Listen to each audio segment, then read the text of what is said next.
₹1 पीक विमा योजना प्रधानमंत्री पीक विमा योजना यांनी आणली होती. आता जो ₹1 पीक विमा मिळायचा तो आता मिळणार नाही, अशा प्रकारच्या हालचाली सुरू झालेल्या आहेत.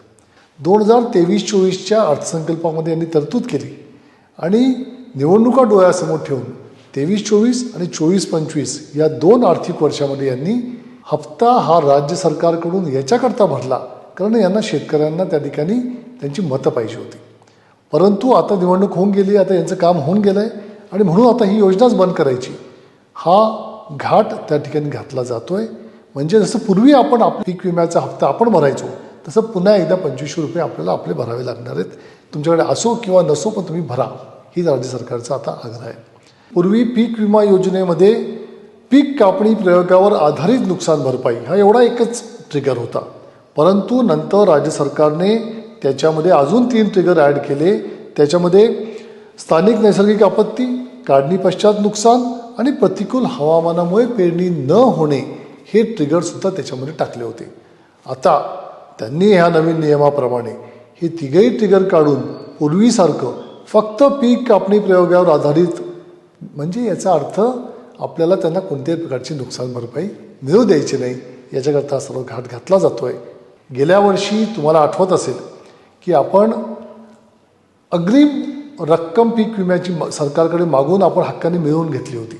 कारण तेव्हा प्रचंड मोठा दुष्काळ पडला होता, आपल्याकडे पीक हातचं पूर्णपणे गेलेलं होतं. त्यामुळे पीक विमा मिळायपर्यंतची आम्हाला वाट बघायला लावू नका, 25% अग्रिम रक्कम आम्हाला द्या म्हणून आपण घेतली होती. पण आता या नवीन नियमाप्रमाणे अग्रिम रक्कम तुम्हाला मागता येणार नाही आणि सरकार देणार नाही, याचा अंतर्भूत त्याच्यामध्ये केलेला आहे. पीक विमा योजनेमध्ये विविध बाबींअंतर्गत जेव्हा 2024मध्ये भरपाई देण्यात आली, त्याच्यामध्ये कशी भरपाई दिली ते आपण एकदा मागच्या वर्षीचं समजून घेऊ. स्थानिक नैसर्गिक आपत्ती 1455 कोटी, हंगामातील प्रतिकूल परिस्थिती 706 कोटी, काढणी पश्चात नुकसान 141 कोटी, पीक कापणी प्रयोग आधारित नुकसान भरपाई 13 कोटी. आता या सर्व ट्रिगर्सपैकी फक्त पीक कापणी प्रयोग आधारित, म्हणजे ज्याच्यामार्फत गेल्या वर्षी 13 कोटी मिळाले होते, तेवढा एकच ट्रिगर ठेवायचा आणि बाकी सगळे ट्रिगर काढून टाकायचे. म्हणजे यांना तुम्हाला कोणत्याही प्रकारचा नुकसान भरपाईचा मोबदला मिळू द्यायचा नाही, याकरता हा सर्व घाट घातला जात आहे. म्हणजे असं एकंदर जर आपण बघितलं तर हे काही योग्य नाही. त्यामुळे सरकारला आमची विनंती असेल की एकतर ₹1 पीक विमा द्या हे सांगायला शेतकरी तुमच्याकडे आले नव्हते, तुम्ही स्वतःहून हे शेतकऱ्यांना दिलेलं होतं. त्यामुळे ती योजना आता तुम्ही बंद करू नये. ₹1 पीक विमा मिळणं हा शेतकऱ्याचा अधिकार आहे आणि तो अधिकार त्यांचा हिरावता जाता कामा नये. आणि जे ट्रिगर्स आपण 4ही ट्रिगर त्या ठिकाणी लावले होते, ते 4ही ट्रिगर शेतकऱ्याला जर वाचवायचं असेल तर ते आवश्यक आहेत.